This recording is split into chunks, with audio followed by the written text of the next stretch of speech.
ज़रा बात करते हैं कि जब आपके घर में नए मेहमान की आमद होती है और अगर ये आपके घर का दूसरा बच्चा है और दूसरा फ़र्द है, आप पहले भी इस अमल से गुज़र चुके हैं। अभी हम बर्थ स्पेसिंग की बात कर रहे थे। एक एवरेज पे देखा जाए तो हमारे यहाँ घरों के अंदर 2 या 3 साल का ही वक्फ़ा होता है।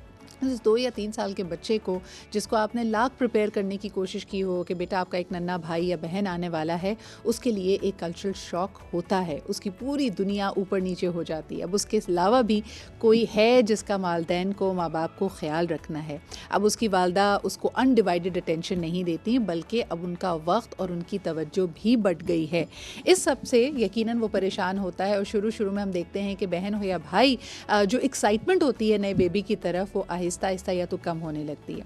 कुछ बच्चे इसमें नेचुरली अपना एक रोल पैदा कर लेते हैं कि भाई हम मामा के लिटिल हेल्पर्स हैं, हमें अपने भाई या बहन का ख्याल भी रखना है। But most of the time it doesn't come natural, बल्कि एक सिबलिंग राइवलरी बन जाती है। हमारे साथ मौजूद है आयशा शाहिद शेख, जो कि साइकोलॉजिस्ट हैं at the Hamid Latif hospital. बहुत बहुत शुक्रिया आयशा मौजूद होने के लिए। मुझे बताइए कि ये सिबलिंग राइवलरी का अगर हाल हो, पहला बच्चा भी यकीनन एक बहुत छोटी उम्र का है, कच्चा जहन है और उसको ये एहसास हो रहा है कि उसकी तवज्जो और उसकी मोहब्बत बढ़ चुकी है, तो इस बच्चे को कैसे तैयार किया जाए और संभाला कैसे जाए, उसको एक तरह से मेंटली प्रिपेयर भी करना है और डे टू डे भी उसको मैनेज करना है। तो आपका क्या मशवरा होगा?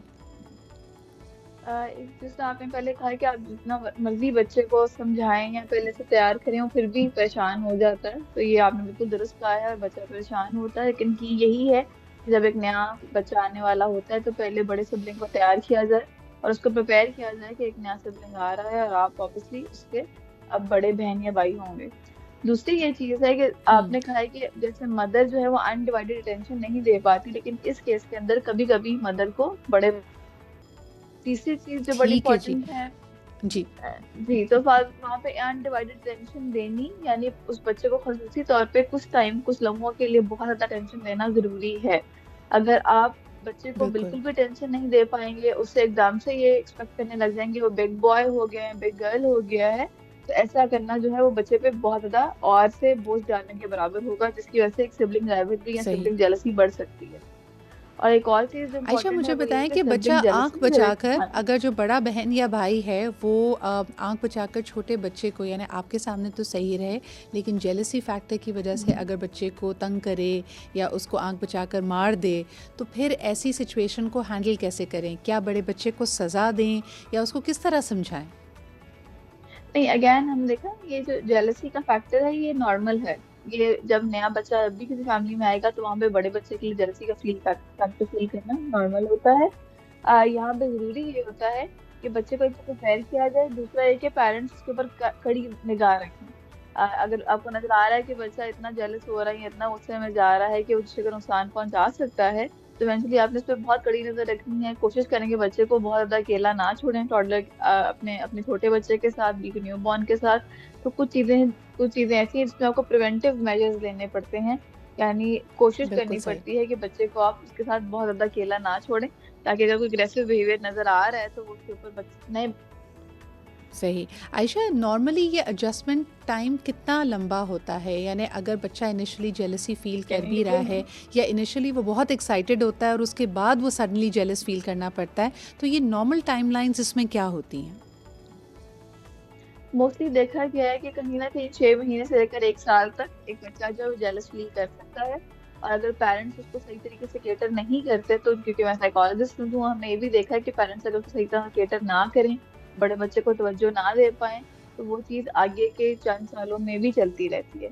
इसलिए नॉर्मली छह बिल्कुल महीने सही। साल अच्छा। तक बच्चा जब यूज टू हो जी। जाता है, केटर कर लेता है। अच्छा, इसमें कोई रूल ऑफ थंब है कि अगर बड़ा बच्चा एक ख़ास उम्र का हो, यानी अगर वो बहुत छोटा है, 2 या 3 साल का है, तो वो तो डायरेक्टली उसको यकायक ऐसा फ़ील होता है कि अब उसको कोई अटेंशन नहीं मिल रही।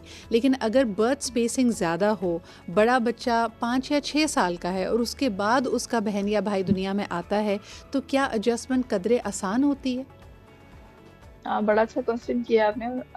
इसमें ये है कि अगर देखा जाए तो क्योंकि छोटा बच्चा जो है उसको तवज्जो की ज्यादा जरूरत होती है और वो पेरेंट्स के साथ घर जी। पे ही मौजूद होता है, तो वहां पर राइवलरी छोटी एज में इनिशियली बहुत ज्यादा राइवलरी आने के चांसेस होते हैं। बड़ा बच्चा क्योंकि अगर फर्स्ट डे सही, स्कूल गोइंग है, वो प्री स्कूल में जा रहा है, तो उसकी जो टेंशन है वो डिवाइड हो जाती है। तो जो घर में आता है तो थोड़ी देर बिल्कुल के लिए सही, होता है, यहाँ पे देखिए थोड़ा टाइम होता है, उसके बाद तो थोड़ी जेलसी फील करेगा। लेकिन बिल्कुल मसला ये सही। है कि वहां आयशा, पे this is a very intensity का की फर्क आ पॉइंट। जाता है। एब्सोल्युटली।